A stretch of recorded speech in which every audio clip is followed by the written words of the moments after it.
You're tuning into Black and White Sports on YouTube. The no-holds-barred truth on sports.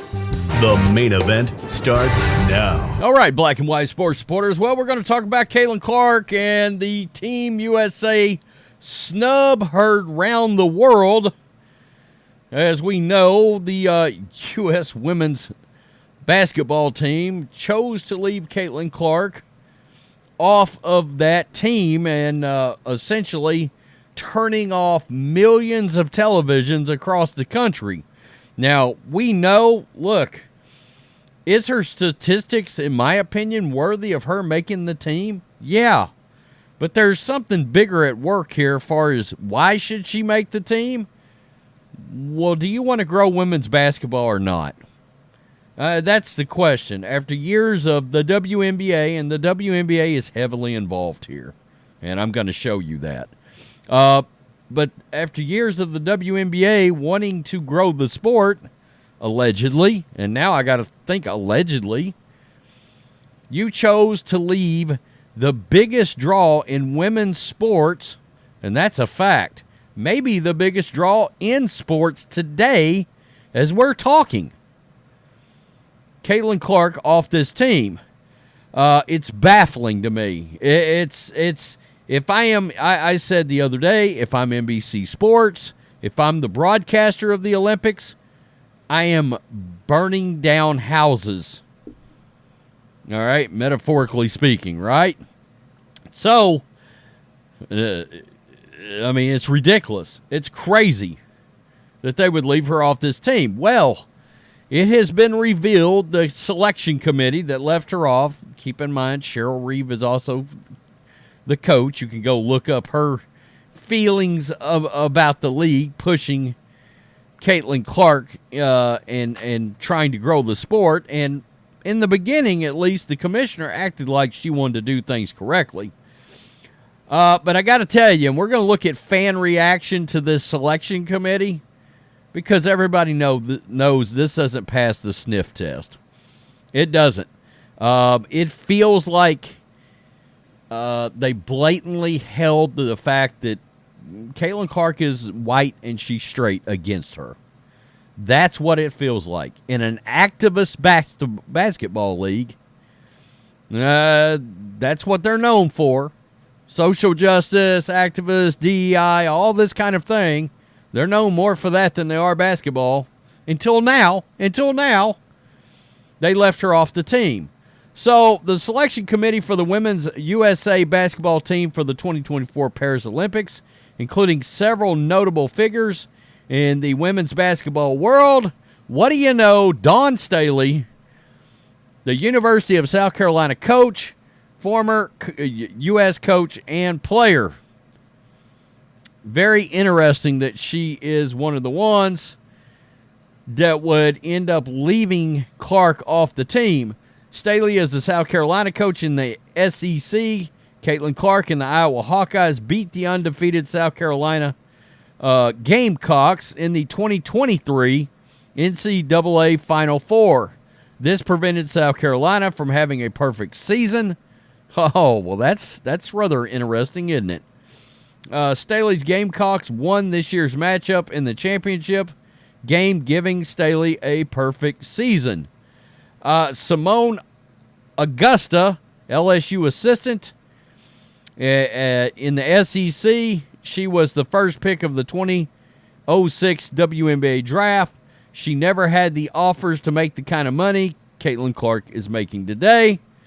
Delisha Milton Jones, Old Dominion coach. She is a black woman who played for Florida in the SEC. She played in the WNBA, is now coaching Old Dominion. Jennifer Rosati, Connecticut Sun president. Oh, man. Hey, look, if I'm the owner of the Connecticut Sun, I'm not happy with this. Because Caitlin Clark packed that arena for the Connecticut Sun, their largest opening day crowd ever for that team. They packed it in, and the president of the Connecticut Sun was one of the ones that chose to leave her off. The former UConn player, longtime college coach. And now this one. And this is the one that tells you the WNBA is as guilty of this as anybody.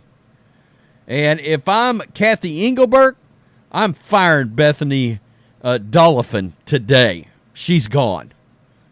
Because you have scarred and hurt the growth of that league that has been just failing year after year after year.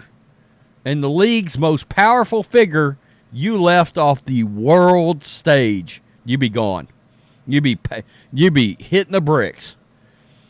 You be over there playing or coaching for a team over in Czechoslovakia somewhere.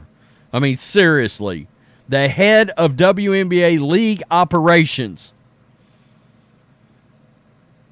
Seriously, they get called out here from the Gateway Pundit about, hey, if you got any mental fortitude, any testicular fortitude, and with these women, who knows, you would get out, you would have a press conference, and you would explain the decision in detail. So, as you can imagine, sports fans fired back at this. Looks like the Black Mafia. Juanita Broderick. Libs of TikTok. Yeah, that's a good follow. It's a mystery. And these are all, this is, that's sarcasm. That's sarcasm. We know what this looks like.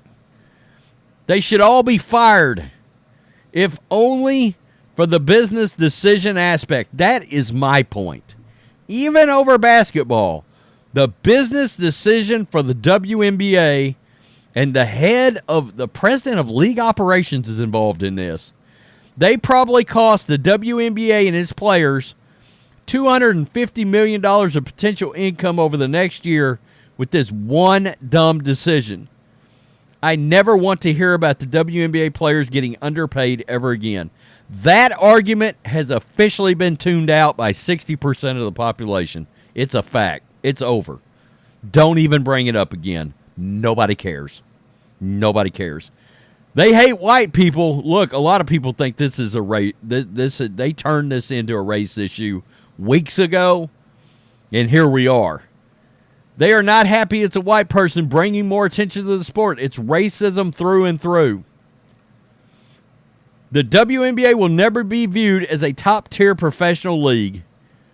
What should be an outlet and an opportunity as a pinnacle of women's sports is a failure destined to end up like other woke organizations, broke, irrelevant, and on the scrap heap of sports history. And we'll end on this one. This committee thought the better choice was Brittany Griner, who brought drugs over to Russia and had to get our government involved. Yeah, we traded the Merchant of Death for Brittany Griner. So that should tell you something right there. And guys, I could go on and on and on here. I mean, seriously. There's people calling for Caitlin Clark to leave the WNBA, go over and play overseas. People are bringing up DEI. She's white and she's popular in that order. The anti-white agenda, perhaps hate, perhaps jealousy, perhaps racism. I mean, and there is a bunch of that, folks. This has taken over the landscape, and this was a terrible decision, an absolute terrible decision. And, it wouldn't, I think it wouldn't hurt for these women to get together and go to a presser and have to explain why exactly they made this decision in the manner they did outside of, are they literally going to admit that there's two unnamed sources, players involved with that team, said that they didn't put her on the team because they didn't want to deal with her fans? Sorry, but her fans going to hold you accountable regardless of whether she's on the team or not. This was a horrible decision. Business-wise, capitalism-wise, this is a failure for the WNBA. It really is.